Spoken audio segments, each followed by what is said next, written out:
this is what a typical day looked like for me working 2 full-time remote jobs. Spoiler alert, I spend my entire day in meetings. So this is a fake calendar, but this is like my real meeting schedule. But I've changed the names to protect the innocent.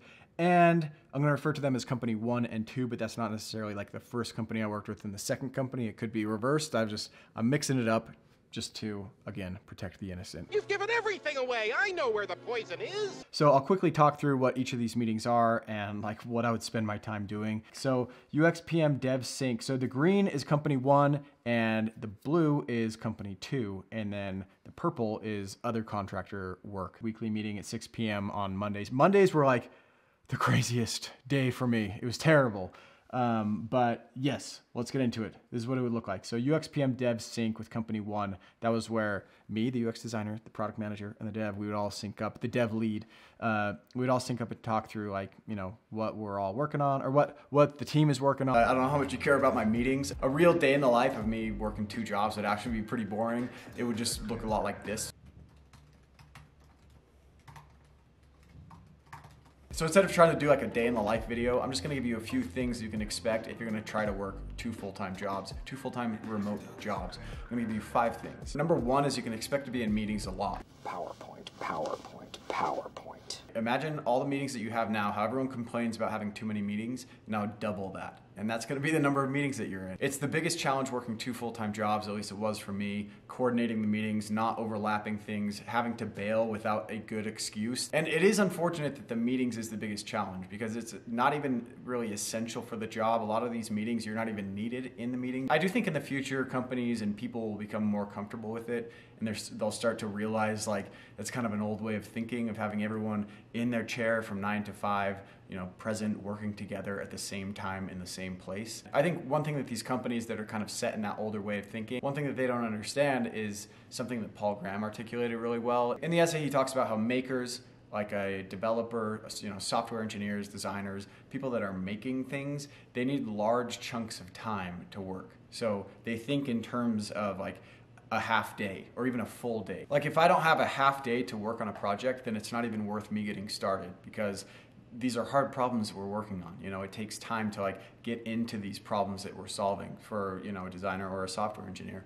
But a manager, on the other hand, a manager fills their day with meetings. Like that's how they feel productive, is by meeting with people. So they can have like half-an-hour meetings back to back to back to back and feel very productive and get a lot done. But they don't understand that if you put a meeting on the schedule of a maker, that's cutting their time in half. So that's the first thing, is you're gonna be in a lot of meetings. And that kind of leads into the second thing, which is you're gonna be busy. But you're not gonna be that busy. Like, I felt super busy because for me, I'm used to being able to go out in the middle of the day, run an errand, play pickleball, have a long lunch with my friends. So with the 2 jobs, I was actually like down in my office working from 9 to 5:30, like every single day with a short lunch. So that was like a shock for me. And while I was working the 2 jobs, I actually still did contractor work on the side. So I was very busy, but it's like manageable. It really is doable. But that leads me into point number 3, which is I had no time for side projects, to make YouTube videos, to work on any kind of startups or businesses. And that in the end was what was the deal breaker for me. I think if I was okay just kind of settling in and working the 2 jobs, I could have done it long term. But yeah, you're probably not gonna have a lot of time to work on anything else besides the 2 companies that you're working for.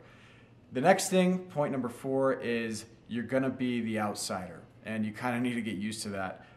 You're there for the paycheck, but other people are there for the social aspect, to make friends, the status aspect. So this part does kind of suck. You feel like you can't really participate because you'll be spreading yourself too thin and then you'll be unavailable for the other company. So like team activities, speaking and presenting opportunities. I just didn't want to take on anything extra, anything that would make me even busier. So I would say don't expect to get a promotion during this time, which is fine because I mean, you're working 2 jobs, you've doubled your income. You're not interested in a little 10K bump here and there.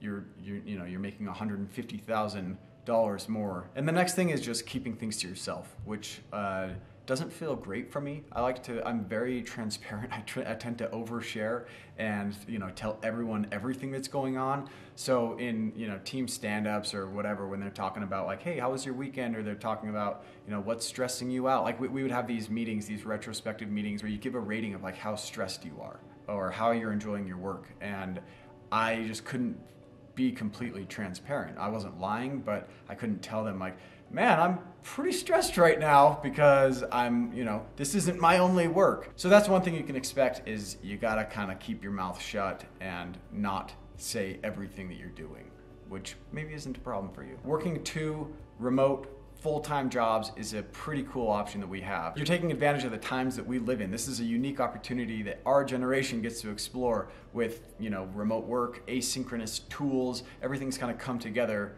where we have this chance right now. It's also cool because you're taking your destiny into your own hands. A lot of times at a corporate job, getting a raise or making more money is completely out of your control. So yeah, it's a pretty cool thing. It's a good way to make quick money. But with all that being said, I'm probably gonna make one more video about the 2 jobs thing, and it's gonna be called Why You Should Not Work 2 Remote Jobs, because it's also really dumb in a lot of ways. So watch out for that video. And that's all I got. I appreciate you watching. Be sure to subscribe if you're not already, and I'll catch you in the next video. Bye.